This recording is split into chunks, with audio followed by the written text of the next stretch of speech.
Clifford with the kick out. Lake with a three-point try from the corner. That's a killer for the Rams.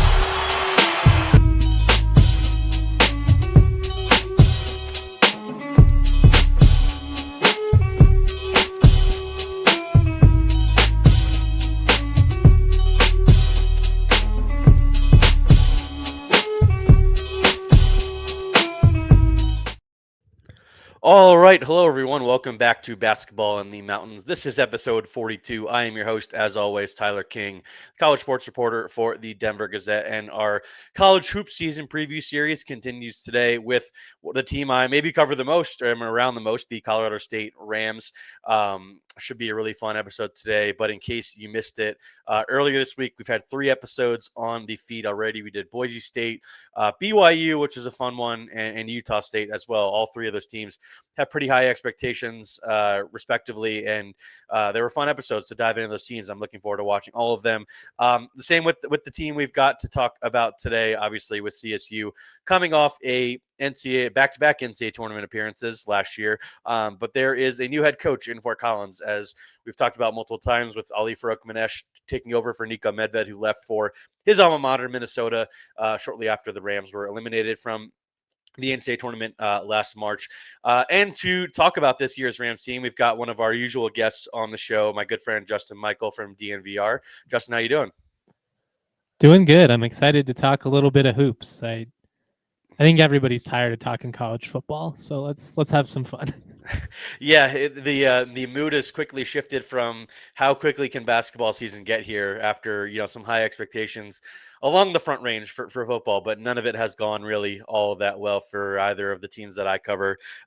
In Boulder and Fort Collins, obviously with the head coaching search already underway for one of those teams, and we'll see what happens with the Buffs at the end of their season. So, but basketball season is, I know you and I are always really, really excited for it, regardless of what football has brought us. So, it's kind of what has you excited about this year's team. Obviously, I mentioned Ali taking over, which was kind of a foregone conclusion once Nico left for Minnesota, which I don't think anybody begrudged him for doing, given it's his alma mater and a program he really cares about.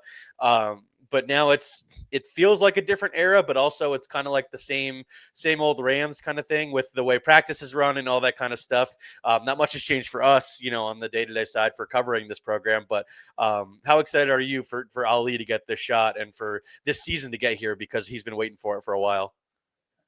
Yeah, I think it's really exciting. I mean, there aren't a ton of stories like this in the modern era of college basketball. A guy staying loyal to a program, being patient, and then getting rewarded for it, when the opportunity arises. Personally, I have a great relationship with Ali. I consider him a friend, so I'm really excited for him to see how it plays out. It's obviously going to be a little bit different, just given, your responsibilities change a little bit, but I think you hit the nail right on the head. I don't think the program is going to feel all that different. It's not going to look visually all that different. I mean, they'll do some different stuff. He's his own guy. But I think what's kind of exciting going into this year is really for the first time in, I don't know, probably over 5 years, it kind of feels like the face of the program is TBD. Like Rashawn Bemba is the most established. I think he's in line for a great season. But you've had a Roddy or a Stevens or a Neat Clifford the last couple of years to carry the banner. And I think there's a lot of talent on this roster, but it's going to be fun to see kind of how that all sorts out, who's able to make a leap, what these roles look like. I think it's fun to have somewhat of an idea, like it's not a total unknown, but also be able to go into a year and be like, I'm kind of just excited to see what this looks like. Yeah, exactly. That's how I'm approaching it too. And I got to go up to practice for the first time the other day and chatting with Ali. Like, they obviously had the exhibition game at Creighton over the past weekend, which, well, I don't know if it was televised anywhere. We were covering the Border War game up in Laramie, but they lost by 12. It was a pretty competitive game against a ranked opponent. Obviously, CSU knows Creighton pretty well at this point, playing them a couple times now over the last couple of years. And I was just asking Ali, like, what was different about the pregame stuff or even the in-game stuff. And he said, the in-game stuff didn't really feel that weird. It kind of came natural just because he'd been preparing for that for so long under Nico, but it was the pregame stuff. he's like just sitting there in the locker room. He's usually one of the coaches on the court, working guys out before the game, all that kind of stuff. And then for the exhibition game at Creighton, he was just kind of sitting in the locker room like, hey, someone please come talk to me, because he didn't even take his usual pregame nap. He was so kind of sweaty and just kind of nervous for the whole thing. But that's once the game got going, he said it was pretty normal. Aside of the fact that he doesn't have the whiteboard anymore. He's not the offensive coordinator, if you will. Obviously, he still has a huge role in what the offense is going to look like. But everybody who has known the Rams program over the last couple of years has seen Ali writing some weird stuff on the whiteboard for whatever play they're running. And now that's new assistant coach, or I guess returning assistant coach Cole Gentry, who was a GA before. He was at his alma mater, Wright State, last year as an assistant, and is now back with Ali at CSU. You mentioned the roster. I think it's a really, really fascinating group. I understand the people not really knowing what to expect. Like, they got picked 7th in the preseason poll of the Mountain West. I would have had them 4th or 5th. So would I. They're a top 5 team in the league, and it'll play out that way. But it's not worth nitpicking over. I understand the logic in it, but it's just like, you'll see. It's fine. Let it play out. Yeah. We have our big college basketball season preview section coming out in the Denver Gazette tomorrow, and obviously I have a story on the Rams, and I give like a prediction for a couple like individual awards and like where I think the team will finish, and I picked them to finish 4th in the Mountain West. Spoiler alert. So, but I think the roster is partly because of that, because like you said, there's no star on this year's team. I think there are guys that could become that for sure, and I've been a guy I've been high on Rashawn Bemba since his freshman year. I remember writing about him as a freshman after he had a really dominant game. I think it was against San Diego State, where he had like 15 points in like under 20 minutes in a game at home against them as a freshman. That was kind of his big breakout too. Because they had I think some guys were missing from that game too. Like Cartier, I think might have been out. Pat Cartier was out from that game. So I mean, he's a junior now. Like you said, he's the most experienced guy in the program. But there's so many intriguing newcomers. Josh Pasquarelli, Brandon Recksteiner in the backcourt. Obviously, everyone in Colorado is going to be excited for Kerry Booth. I think he's made some really real strides since he got on campus. Trending the right direction. Booth he's intriguing.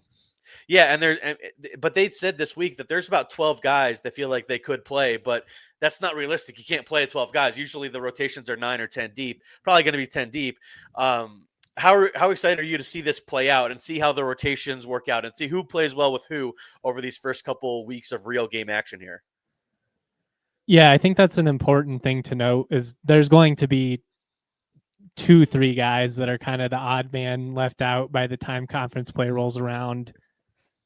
Odds of, a guy or two leaving after this year. It's just how it works in college basketball. But I think one of the things that'll be nice for Ali is they had a lot of experience last year managing a deep roster, and actually saw the rotation get extended and a roster with a lot of newcomers, of the season, which doesn't happen very frequently. Like, you see a guy like Japa come on strong, and injuries and stuff play a factor and all that. But yeah, I think it's going to be tough to sort out in multiple senses, because they've got multiple guys that are capable of playing, but they've also got guys that are capable of having multiple roles. Like, I think they have small lineups. I think they can go big. They've got a couple of guys who are kind of tweeners, where it's like, yeah, he could play the 2. He could also be a smaller 3. This guy, maybe he's more of a stretch 4, but he also could be a 3. Somebody like Kerry Booth, for instance. Yeah. I'm just kind of curious to see like who's able to really take advantage of some of these November games and kind of cement their place in the rotation, because there's a lot of guys that I could see going either way, where it's, by February they're playing, I don't know if anyone's going to get Isaiah or Neek minutes, 35 plus a night, but it's like I could see him playing 29 a night. I could see him playing 15 a night, but it's going to kind of depend on how these first couple of weeks go. Yeah, it's an interesting group from the fact that there's only one senior on the roster, the Jevin Muniz, who's actually from my neck of the woods. He's from Bethlehem, Pennsylvania, which is like 20 minutes from my hometown. Small world. Which is I was chatting with him about that after practice the other day, actually. And he played last year at Florida Gulf Coast for the coach I covered at Penn State, Pat Chambers. So it's a very small world in that regard. But regardless, there's a couple freshmen on this year's team, but a lot of juniors, a couple sophomores, redshirt freshmen, guys like Darnell Slater, John McConan, who were around the team last year, redshirting, who could have bigger roles this year. If you had to pick one guy that you think is going to make that leap, like you said, and take full advantage of this opportunity and become the guy that he's penciling into the lineup every night kind of thing, aside from maybe like a Rashawn Bemba, who probably is going to be that kind of guy going into the year. If there's any one of the newcomers, you feel like that will seize that role and become like a regular, even if there's two guys maybe that you feel like will become regular starters by the time mid-December rolls around? I'm pretty high on Augie Augustus Cudulus. I hope I'm pronouncing that correctly, but That's I one just I've think struggled with. I tried to nail down pronunciations, but I've struggled with that one. So I'm glad you took the first crack at it. we're gonna have a lot of Augie references this year, Yeah, just for everybody's he's Augie. sake. Yeah, Yeah, I think he's a guy who he's not going to be super flashy, but he's just going to do the little things right. He's a good passer. He's got a nice little mid-range game. I like his versatility. I think he's somebody who can play with his back to the basket, or kind of at the top of the key as well. You don't want him shooting a ton of threes, but it's something that he's got in his game. I'm really high on him. And then I know he had a kind of a poor showing shooting the ball against Creighton, but I'd be pretty surprised if Josh Pasquarelli not only isn't starting, but is probably like a borderline all conference player this year. I just think his ceiling as a shooter, particularly in this offensive system, which is just going to really put him and Rex Steiner in a great spot. Like, I think those guys couldn't have landed in a better fit. yeah. I think Pasquarelli would have been my top choice for that too. Just the way he scored the ball, especially last year at Marist. He's a guy that's had a lot of real playing experience over his first 2 years of college basketball. Him and Rex Steiner, I think, will be the starting backcourt to go start the year. It's a very versatile group too. Like, I think there's, like you said this earlier, there's not a lot of guys that are like kind of pigeonholed into one specific role. I think Bemba is going to be a post kind of guy, although he's shown throughout his career that he can step out and shoot some catch and shoot wide open threes. But most of these guys can kind of play all over the floor. It feels like maybe Rex Steiner is more of a pure point guard than anybody else on the roster, but it certainly will be interesting to see. And then I think the other guy that I think he's a returner, obviously, but I think a guy that could step into a bigger role right away is Kyle Jorgensen, the sophomore who really came on strong at the end of last season, made some big shots in some big tournament games for this team. He said he's been playing more of the 4 this year, which makes sense. I like that fit better. Yeah, I think he's more of a guy that plays on the perimeter offensively. He's obviously going to be a guy that sets screens for guys on the perimeter too. But I don't think he's a guy you want banging down the post when you have guys like Kajulis, like you said, who can do that, and obviously Rashawn and Joppa when he's in there is going to be a guy that plays a lot closer to the basket. So. But Jorgensen has really stepped up in a leadership role, like some of the coaches have talked about. They've been impressed with him becoming a guy that really cares about this program and wants to lead it, if you will, because he was a guy that I wasn't sure if he was going to stick around last year after a coaching change. He's a Minnesota guy, and I thought he played pretty well as a freshman, but he's back, and I think he'll be a guy that has a pretty big role right away, and is a guy that could provide some real scoring punch for this group in a variety of ways. I think he needed to lose some weight. He needed to trim down a little bit over the offseason, get a little bit stronger as well. I think he did a lot of that. So he'll be a guy that I'm intrigued to watch as well. But I mean, obviously, I want to ask you specifically about Kerry Booth, because he's the guy that is going to get the headlines going into the year as Calvin Booth's son. He's from Englewood. He played at Chassa for a couple of years. Just kind of, what are your expectations for him, and how do you feel like he can grow throughout the season? Because I think people are going to be excited to watch him, but I think it's going to be there will be some growing pains for him as he works his way into the system. I think the question is, what is his floor going to be? Because his ceiling theoretically is incredibly high. I mean, no one on the roster looks like him. Like, no, you go to like practice and nobody looks like him or moves like him, really. Yeah, I remember the first practice I saw him at. He threw down a dunk from the free throw line where it was just like, yeah, okay, that looks a little bit different than everybody else. He's really raw. He's really inexperienced. He just hasn't played a ton of basketball these last couple of years. And I think, like you mentioned, there's going to be some growing pains. You got to be patient with him. Best case, he comes in and it's kind of a neat Clifford scenario. I want to be careful with those types of comparisons, because not every transfer that comes in and is looking to revive their career is going to take the neat Clifford path and have that type of ascension. But I think athletically, he's comparable to a guy like Neat Clifford, and he's a little bigger even. Like, I mean, he's got... Yeah, he's a legit 6'10", yeah. probably closer to like a 3-4 than a 2-3 like Neek was this past year. And Neek could also do some things running the point that you're not going to have a guy like Kerry Booth do. But if he can pop, he's the X factor for this team. Like that's kind of, for me, I think Kerry Booth is a guy who, if he sticks around and does things the right way, in year 2 could be a conference player of the year type guy if everything goes to plan. But I think he's a guy that in the second half of the season, especially, could be the reason that a team like CSU ends up being, an at-large candidate and potentially like a fringe, Mountain West championship type team. Yeah, I think he's a guy that could anchor the defense too. Like he's got That's a great really point. long Didn't arms. even talk Like about his defense. yeah, like I think offensively, you're right. Like he's not going to be a guy that plays really close to the basket. He's going to stay on the perimeter. He's going to set screens and all that kind of stuff. And I think his shot has really impressed me. What the stuff I've watched him in practice, like I think he's a guy that if you leave him open, he's going to be able to knock down open threes on the perimeter. But he's also a guy that can take advantage of a mismatch and get to the rim. If he's in transition, all that kind of stuff. But defensively, yeah, I think he could be the anchor of this team. And spoiler alert, in my preseason predictions for this Rams team, I have him as a defensive MVP of this team, the top defender. I think he's a guy that's going to rack up a lot of blocks in the Mountain West, and I think he's a guy that I think there's other guys that will maybe bang in the post, but I think he'll be used kind of as like a roamer, help defender kind of thing, and just kind of use his length in multiple different ways. So he feels I like think a there's San lot. Diego State player or like a Yeah. Nevada guy back in the day. Yeah, I mean he's not as tall, but like Magoon Guath has obviously got a lot of the hype in the preseason, and deservedly so. Like he's a guy that feels That's like he's very going to good. play. And good He's on going to San Diego play. State for keeping that guy and Bird. It's good for the league. Yeah, I fully agree, and there's a reason they were picked. Nobody else should have been picked to be the preseason favorite with those two guys at the top of the roster. But Kerry reminds me of Guath in a way that he could be used defensively. Just with all the stuff he could do near the rim and all that kind of stuff. So before I get you out of here, Justin, just taking a look at the early part of the non-conference schedule here. They obviously open the season on Monday against Incarnate Word at Moby. I won't be at that game because the Kings are actually in town. Neek's going to be playing the Nuggets this Monday, although he's a little bit banged up right now. We'll I was see going if to he's say, back for hopefully that he's game. actually on the floor. We'll see. But the Kings actually come to Denver twice in November, so hopefully one of these two games Neek will be able to go. But I'm probably going to try to go down or go over to Ball Arena to try to catch up with Neek. But then they've got Omaha later in the week and Cal Poly before they go to at Loyola Chicago.